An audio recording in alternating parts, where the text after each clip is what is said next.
नमस्कार दोस्तों, स्वागत है आपका देश दुनिया की बड़ी खबरों में। आज की सबसे बड़ी खबर, दिल्ली विधानसभा चुनाव की तारीख का आज होगा ऐलान। आम आदमी पार्टी के राष्ट्रीय संयोजक अरविंद केजरीवाल ने पीएम मोदी पर बोला हमला। रमेश भदौड़ी ही अकेले नहीं, चुनाव में विवादित बयानों से बीजेपी नेताओं का गहरा नाता।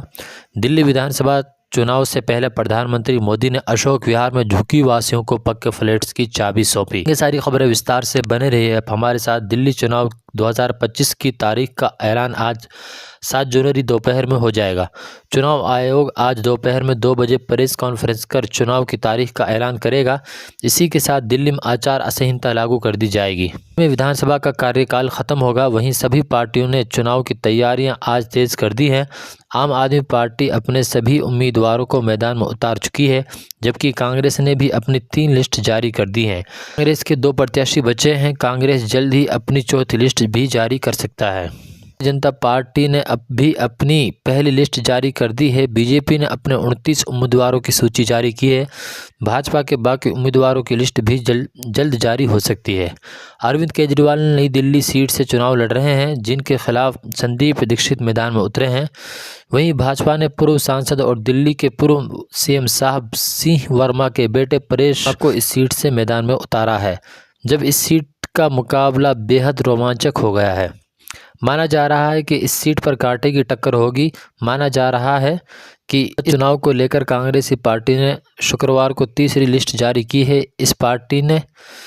इसमें पार्टी ने अपने दिग्गज नेता अलका लांबा को कालकाजी सीट से मैदान में उतारा है। बता दें कि अलका लांबा कालकाजी सीट से दिल्ली की सीएम आतिशी को चुनौती देंगी। वहीं भाजपा ने कालकाजी सीट से रमेश भदौड़ी को मैदान में उतारा है। दिल्ली की जंगपुरा सीट पर 3 दिग्गजों के बीच रोमांचक मुकाबला होगा, जहां दिल्ली के पूर्व डिप्टी सीएम मनीष सिसोदिया इस सीट से आपके उम्मीदवार हैं। तो वहीं कांग्रेस ने इस सीट पर फरहाद सूरी को मैदान में उतारा है। फरहाद सूरी दिल्ली कांग्रेस के दिग्गज नेता ताजदार बाबर के बेटे हैं। ताजदार बाबर 2 बार विधायक रह चुकी हैं। वो पार्षद का चुनाव जीतते रहे हैं। उधर भाजपा ने तरविंदर सिंह मारवा को सिसोदिया के खिलाफ चुनावी मैदान में उतारा है। मारवा कभी कांग्रेस के ही चेहरे थे। वहां जंगपुरा सीट से 3 बार विधायक रह चुके हैं। वो 2022 में भाजपा में चले गए। आम आदमी पार्टी के राष्ट्रीय संयोजक अरविंद केजरीवाल ने पीएम मोदी पर हमला बोलते हुए कहा, प्रधानमंत्री हर रोज़ दिल्ली के लोगों को गालियां दे रहे हैं, दिल्ली की जनता का अपमान कर रहे हैं। दिल्ली के लोग चुनाव में बीजेपी को इस अपमान का जवाब देंगे।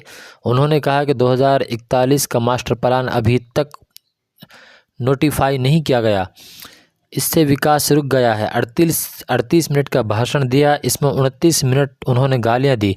आशा करते हैं कि अगली बार दिल्ली की सभा में वो बाकी मिनट पर मुद्दों पर बात करेंगे। हमने दिल्ली की जनता के लिए काम किया। उन्होंने कहा कि आज ये उद्घाटन दिखाते हैं कि आप केवल दिल्ली के लिए काम करती है। मनीष सत्येंद्र जैन, संजय सिंह को जेल भेजा गया। हमने अपने ऊपर हुए अत्याचार को मुद्दा नहीं बनाया। अगर हम इसे दिल पर लेते तो ये उद्घाटन नहीं होते, लेकिन हमने दिल्ली की जनता के लिए काम किया, दिल्ली के विकास को पार्टी से ऊपर रखा। अरविंद केजरीवाल ने कहा कि आज का उद्घाटन दिखाता है कि हमने दिल्ली के लिए काम कराने के लिए पैर पकड़े, कभी कभी संघर्ष भी करना पड़ा। हम लोगों के काम कराने के लिए कुछ भी करेंगे। उन्होंने कहा कि प्रधानमंत्री 38 मिनट बोले, 29 मिनट दिल्ली के लोगों और हमें गालियां दी। 2020 का मैं संकल्प पत्र दिखाया। 2020 में पीएम मोदी ने जो वादे किए थे वो कब पूरे होंगे। कहा था कि धारा 81-33 खत्म करेंगे, लेकिन अभी तक नहीं हुआ।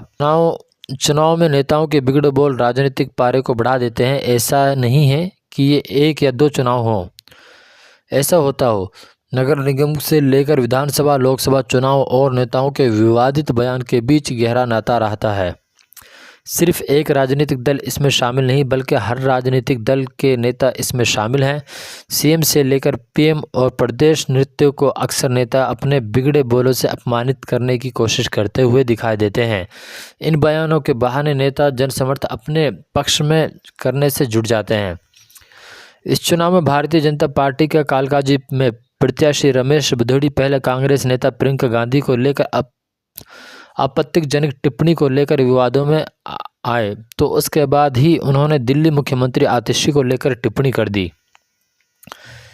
इससे आप और कांग्रेस दोनों ही नेताओं बिदोड़ी पर हमलावर हो रहे हैं। वहीं बीएसपी राष्ट्रीय समन्वयक आकाश आनंद भी दिल्ली के विधानसभा चुनाव में विवादित बयान को लेकर एंट्री हो गई है। अभी चुनाव की तारीख का ऐलान नहीं हुआ, ऐसे में अभी राजनीतिक बयानबाजों और विवादित बयानों का सिलसिला जोर पकड़ा।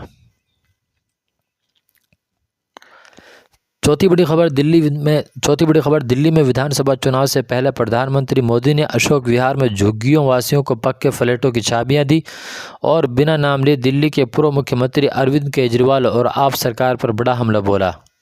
उन्होंने कहा कि मैंने आज तक अपने लिए कोई घर नहीं बनाया, मैं चाहता तो अपने लिए शीश महल बनवा सकता था, लेकिन हमारे लिए गरीबों को घर मुहैया कराना पहली प्राथमिकता है। उन्होंने कहा कि दिल्ली पर आफत आई हुई है, दिल्ली सरकार ने आयुष्मान योजना से भी दिल्ली के लोगों को नहीं जोड़ा। प्रधानमंत्री मोदी ने आप सरकार पर हमला बोलते हुए कहा कि पिछले 10 सालों में केंद्र सरकार द्वारा राजधानी के स्कूलों को भेजे गए पैसे में घोटाला हुआ। उन्होंने कहा कि दिल्ली की जनता शराब घोटाले और शिक्षा घोटाले से शस्त्र है, यहाँ विकास रुक गया है। उन्होंने अन्ना हजारे को बढ़ावा देकर कहा जनता को लूटा। दिल्ली की आप सरकार पर हमला करते हुए प्रधानमंत्री ने कहा कि दिल्ली पिछले 10 साल से बड़ी आपदा से जूझ रही है। अन्ना हजारे जी को बेनकाब करके कुछ कट्टर बेईमान लोगों ने दिल्ली को बदहाली की ओर धकेल दिया। दिल्ली देश की राजधानी है, लेकिन यहाँ शराब वाड़ी में घोटाला हो रहे हैं, बच्चों के स्कूल में घोटाले हो रहे हैं, गरीबों के इलाज में घोटाले हो रहे हैं, भर्ती के नाम पर घोटाले हो रहे हैं। उन्होंने कहा कि दिल्ली के विकास की बात करने वाले लोग दिल्ली के लिए विनाशकारी साबित हुए।